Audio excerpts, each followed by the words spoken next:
মহালয়ার ভোরে পিতৃতর্পণ করতে গিয়ে জলে ডুবে মৃত্যু যুবকের। ঘটনায় শোকের ছায়া এলাকায়। রবিবার বলরামপুর থানার অন্তর্গত বাঘাটি গ্রামের বাসিন্দা অশোক মোদক, বয়স 37 বছর, ভোর 5টা নাগাদ স্নান করতে গিয়েছিলেন স্থানীয় মাগুসাই নামক একটি পুকুরে।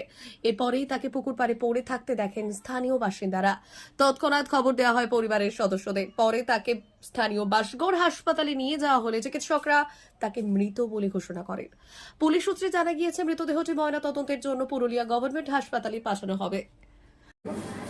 হয়েছিল সকালে ভোর উঠে পর 5:30 নাগাদ চান করতে গেছে। চান করতে যাওয়ার পর ফুল টুল সবজি তুলে যে মহালয়ার জন্য পূজা করার জন্য যে আমরা যাই পর মানে গ্রামের লোকে খবর দেয় যে এরকম পুকুরে যেটা পড়ে আছে, যে আমরা হঠাৎ শুনে খবর পাই পর যাই দেখি যাই পুকুরে পড়ে আছে।